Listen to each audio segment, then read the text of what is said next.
Hey, it's the Chief Bonnie with Board Games and RPGs, and today we're talking about the Mythic Game Master Emulator.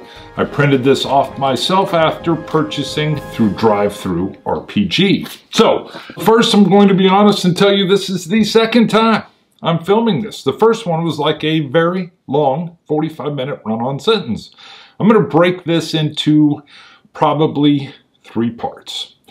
First thing we're going to explain is what in the heck is the Mythic Game Master Emulator. It lets you play solo or co-op or even with a group with a lot less prep. So, solo. If you've seen several of my shows, Twilight 2000, or if you've even seen the Blade Runner one, which is probably my most popular right now, I'm using the Mythic Game Master Emulator. So you can go see how those are played there. But in real brief explanation, you can ask it yes/no questions. It can give you action subject meanings, and it can throw random events at you, all while helping you organize the chaos. All right, that's a pretty good summation. So part 1, this. How does it do all of that?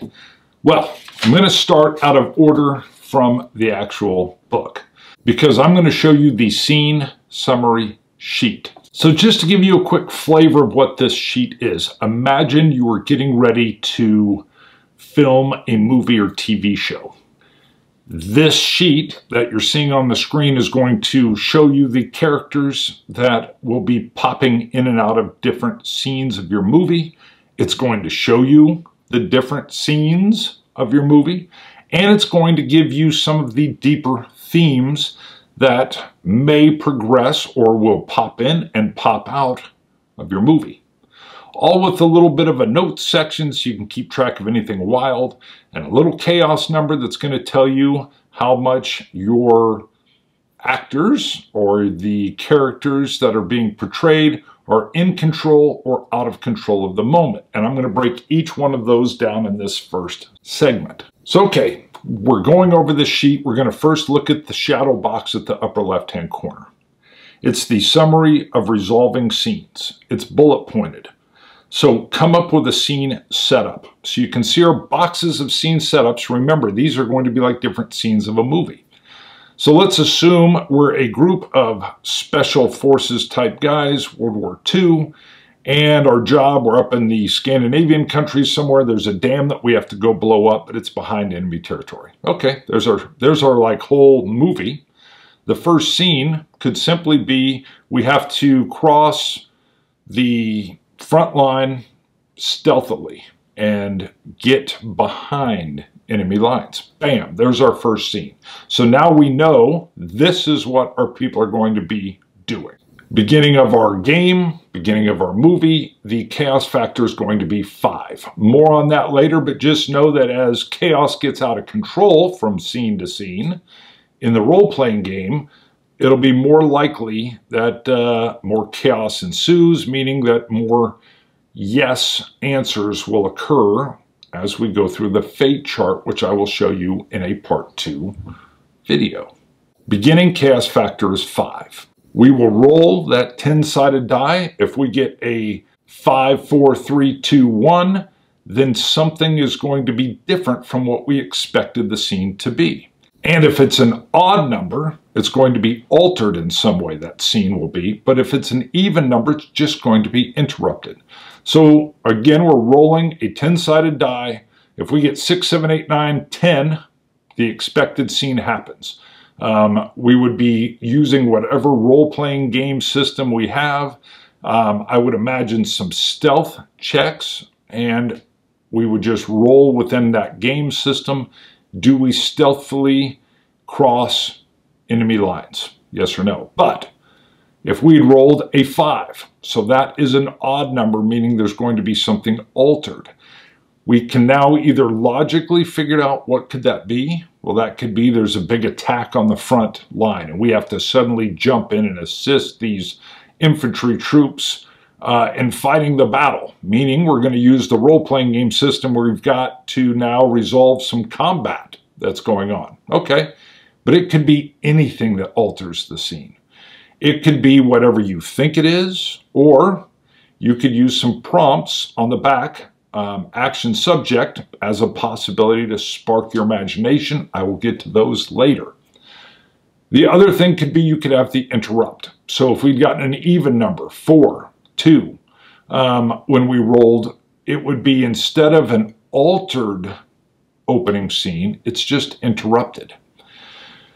Again, you can use your own logical imagination for that, or you could roll on the back to use your action subject, but let's just think of what a couple interrupted scenes could be.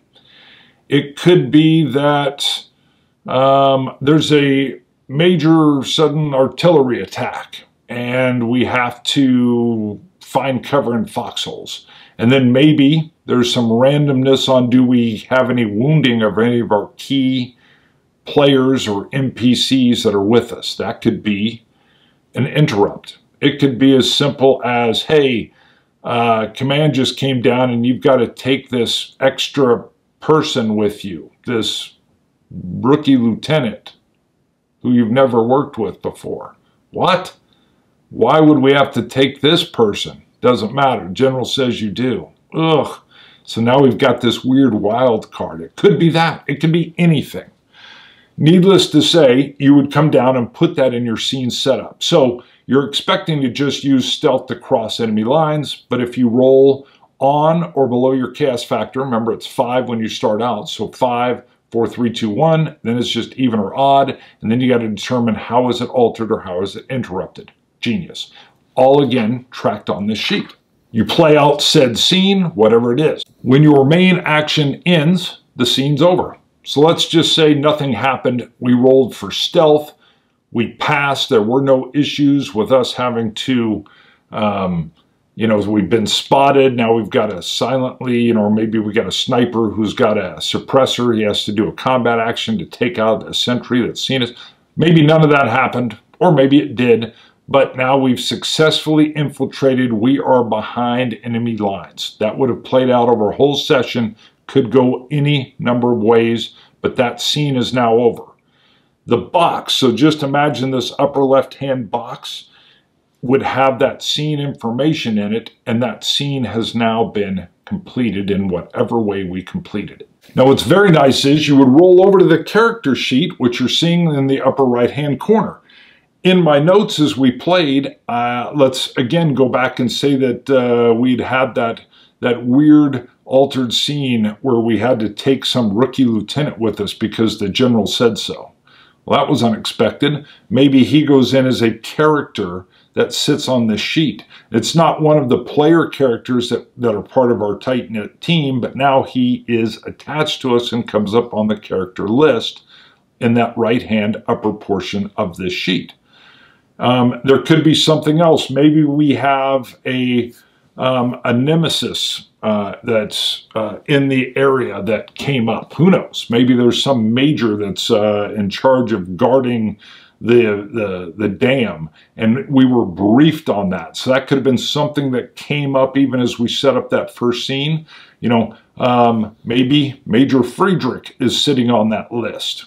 And any names or main characters or sometimes even sub-characters, probably not too sub, you're going to just put in that character sheet, right in that line, and we'll talk about why in a second. Not just for memory, but some other stuff. Then you have threads right below the character sheet. So the thread is going to be something that, obviously is a thread that's going to connect you through the rest of the story. Well, again, let's just go back to this rookie lieutenant that some general saddled us with. Maybe he's a bumbler, but his dad is some congressman back in the States, and the general owes a favor, and that's why he's going with us, and we're told don't let him get killed. What? Don't send him with us if you don't want him to get killed. All right, so that could be a thread. Don't let the lieutenant blah, blah, blah get killed. Well, that's going to alter the whole way we do this thing because now somebody's got to babysit the lieutenant. Or do you do something totally different? Do you tie him up to a tree? Do you leave him behind? Probably not. Oh, I don't know. But that's all part of it. That could be in a thread. So that's how the thread section works. That's how the character list works. Right below that thread is your chaos factor. So if we completed the scene And it was just completely out of control. Train wreck, we're getting spotted, we're having to fight, we're having to attack, we're having to get out of the area. The chaos factor is going to go up. We decide how bad that chaos factor is. Maybe it just goes up 1. Maybe it goes up 2 because they put out an alert throughout the whole area that they're infiltrators. Holy moly, that's going to be a problem. Whatever it is, maybe it went the other way. We snuck through, there was very little problem. Maybe we had to take 1 sentry out. We did it silently with a knife or something. And we stashed the body and nobody, they're going to think he went AWOL. Maybe we go to a 4. Now we did way good and the chaos factor is going to come down. We're in control. Nobody even knows we've infiltrated. Perfect. Perfect. So you would adjust that here because that's going to have some impact later on, not only in some random event things, but also you've already seen in altered and interrupted scenes. And later on in a future one when we get to the fate chart. Now you have some adventure notes. So in that upper portion, maybe you're listing the congressman's name whose son has been saddled with you. It could be anything. It could be weather. You know, I might have a note in there, hey, we're so far north. Check for weather and roll percentile dice. And if you get this percentage, it starts to snow. It could be whatever adventure notes you need. I usually put things like if I know there could be storms coming in. You know, I might even have a list that says, hey, this is clear sky, this is colder weather, this set of numbers is snowfall, this one's a blizzard, this one's a whiteout. So I might throw something into that notes area just so I remember as we play.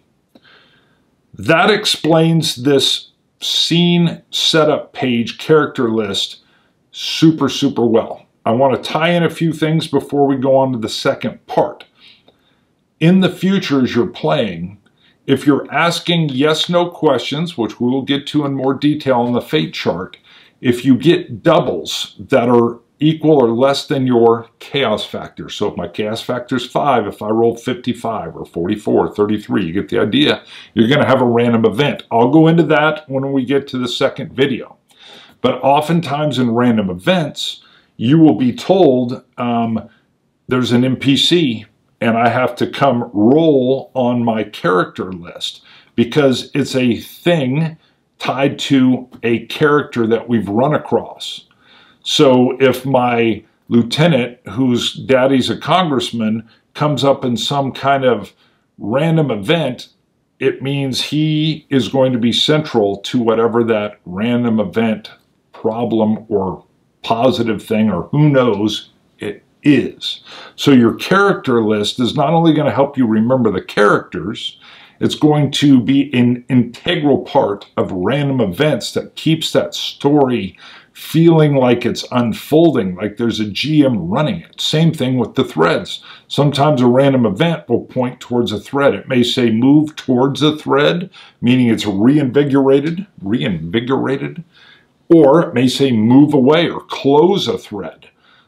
So you could imagine if we had something with congressman and favorite of the general and keep him safe, if it was close a thread, that would tell me that he gets killed and we're going to have to just deal with that. So it could be anything along those lines, but this is why you're keeping these detailed lists, not only to help you organize, it's great at that, but to also assist in that AI of this Mythic emulator. And trust me, it works great. Go look for future episodes in this series so that you understand how the Mythic Game Master emulator works. You can also go watch my playthrough videos. I have co-op Walking Dead. I have a solo Twilight 2000. I have a solo Blade Runner, and I even run a live Maze Rats where I use this system completely with very little prep, like completely with very little prep. Terrible sentence, but I have very little prep and I'm leaning heavily into this Mythic system, and you get to see how it unfolds. Those are a little bit longer because they're live, they're not edited, but you can go look at all of those if you need any other kind of actual visual reference to what the heck I'm talking about. Chief on board games and RPGs. Also helps if you give it a thumb and subscribe, and do not forget, I have a Patreon. You just go to Patreon, look up Bonding with Board Games and RPGs, it'll show up. And I'm hoping to start bringing some of my patrons in via maybe their names, or they could be some PC characters, but go look at that for more details. See you guys. Bye.